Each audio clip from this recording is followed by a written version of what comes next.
So in the last 2.5 years, I have been teaching yoga, and just last week on my 33rd birthday, I hit the landmark number of teaching 500 yoga classes.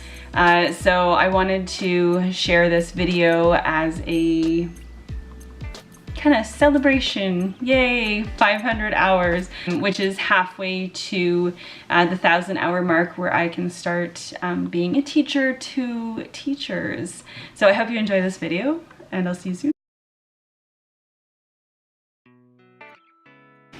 Hey guys, it's Kayla here, and I have been wanting to make this video for a while.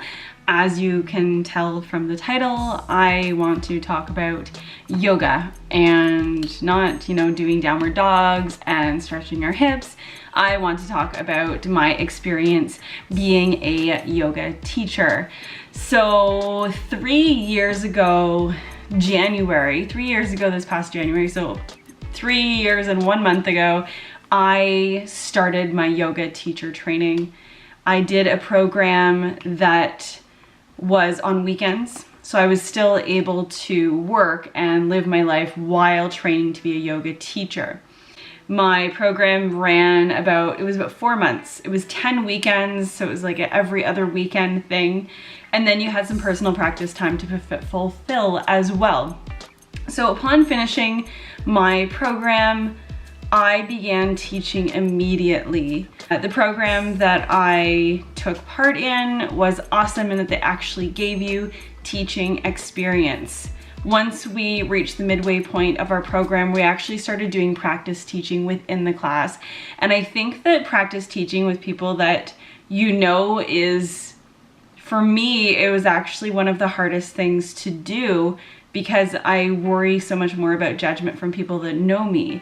I felt like, working with strangers would be easier. So having that challenge to break through was really important, and to have it in a safe environment was just a really amazing thing for me. A little background before I get into tips on becoming a successful yoga teacher. Background for me, all through school, high school, middle school, whenever there was a presentation that needed to be done, I would stay homesick, I would take the zero, I would do absolutely anything to not sit at the front of the classroom, which is so weird that now I'm teaching and now I'm, putting my face out there for whoever to see. I was just like mortified, just like absolute phobia of being in front of people and having to talk. And I think that kind of came from not having the right thing to talk about. So anyway, that was my background, and through through yoga teacher training, I was able to start to break that down. Still definitely, have these anxieties that come up, but I really love having a profession where I can work through this stuff.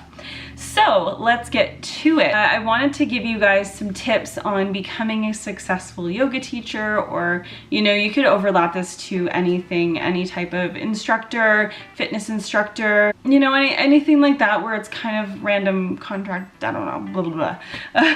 When I finished training, one of the best things that I did for myself, because you're straight out of, I've got a certificate, but I have no experience. It's kind of like coming out of college or university sometimes, right? So the really cool thing with yoga is a lot of people, look at your network. Do you know anyone that has a space? Is anyone willing to, let you use their space? Or do you have, a backyard or a park? Something like that. I was fortunate. I became a registered yoga teacher in June of, it would have been 2014, June 2014. So it was June, it was summer, it was, everything was growing, it was bright out, people wanted to be outside. So what I did to get my first couple hours in to just let people know, hey, I'm teaching yoga, is I offered by donation $5 classes. I made a suggestion, most people paid, but it was a by donation. So if they just wanted to show up and do yoga, there were some people that just showed up and did yoga and didn't pay. But I never ever, I think I probably did about 15 or 20 of these sessions, and I never once had no one show up.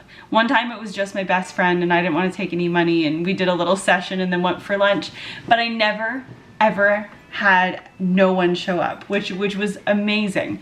So I would say the first thing, you know, if we want to break these down into words, give your time, and, you know, let people know that you exist, that you're doing this. Facebook is amazing. There's so many free resources out there in the world right now. You can create an event on Facebook and invite all your friends. And I had people that live like 45 minutes away that I hadn't seen in 5 years, and they showed up. And it was really neat to kind of have these reconnecting with people, and they want to support you, and they let you know what they like, and it just kind of, it gives you, you know, an opportunity to work with people. And you also get an opportunity to work with a lot of different body types and, you know, levels of mobility, different age groups. You know, if you have it that you open it up to like everyone you know, you might have, you know, some family, parents, friends that you knew in high school. So giving of your time would be, you know, the first thing that I would say to do is, you know, get out there, do a couple of buy donation classes, set them up yourself, get that going, make that happen. And, you know, if you're lucky, you might make a little extra cash along the way. Next thing I want to say, along with, you know, when you start teaching, is being engaged. Really, like, if you're loving what you're doing, then share that you love what you're doing. Don't worry about having to be like this, you know, yogic and focused and om and, you know, all that. Be who you are. It's such a creative profession. I actually never realized how much creativity was involved until I actually started teaching. And you can be whoever you are.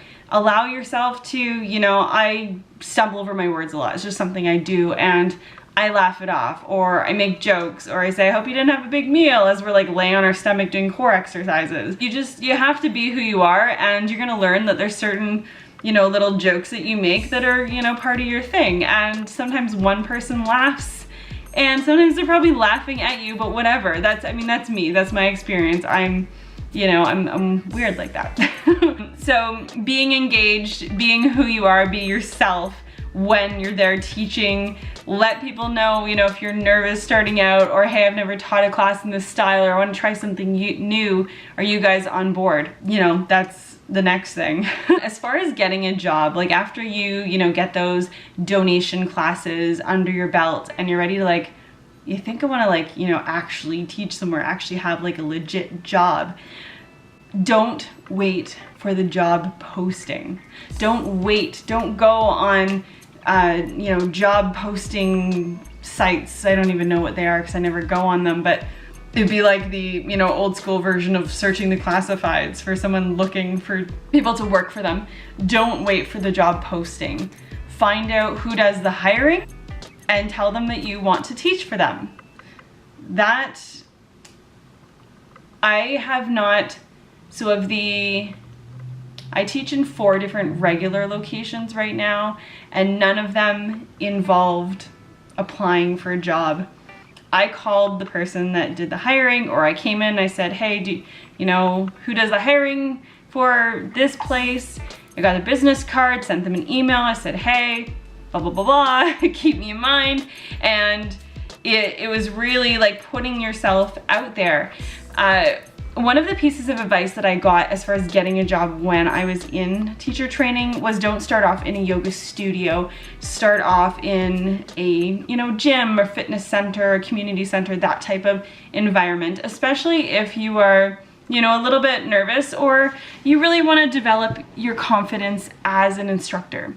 It was one of the best pieces of advice I received, and currently I teach at the local college, university. I teach for the high school. I'm now doing some stuff for the school board in the city that I work in.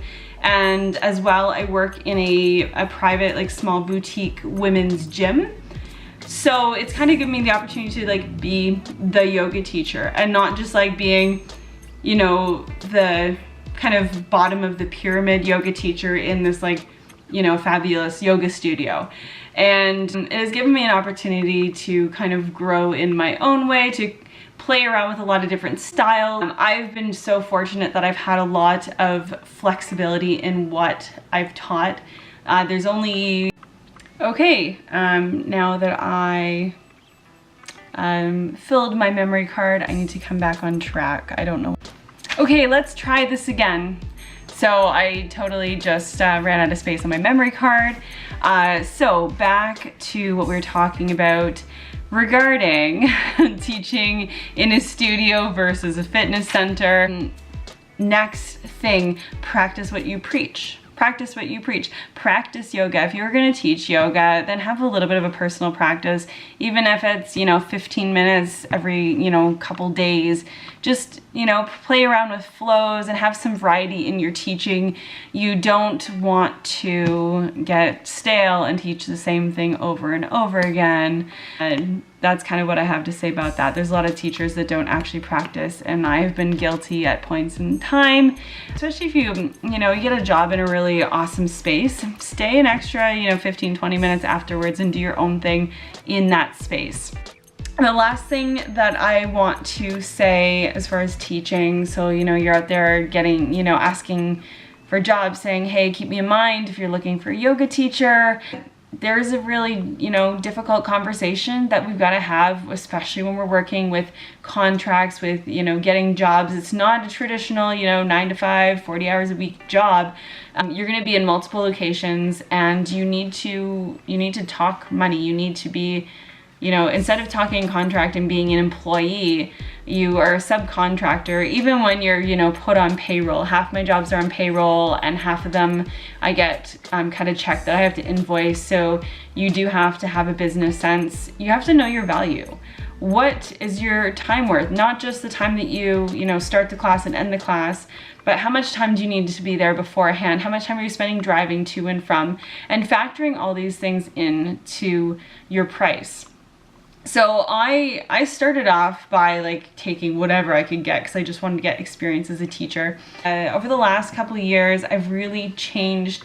If I take on new positions, this is my bottom line that I'm willing to accept as payment. Otherwise, I'm gonna have to turn the job down. And there have been positions that I've had to turn down for this reason. But it's never been a, you know, bad decision in that sense. Depending on where you are, the location, is it a yoga studio? Is it some places there's no budging on the price. It's, you know, a community center, and it's, you know, like a charity type thing. Like I do teach 3 classes a week for a facility that is run by the YMCA, and it's, you know, it covers my time, but I like having that, you know, giving back sense. I'm working for something that is a charitable organization. I'm working with students. I'm working with people that might not be able to afford yoga otherwise, but, you know, go somewhere else where you know that they have money to spend and you are valuable. You shouldn't be, you know, taking bottom level pay. So having that money conversation, figuring out what you are valued at, and really sticking to your guns on that.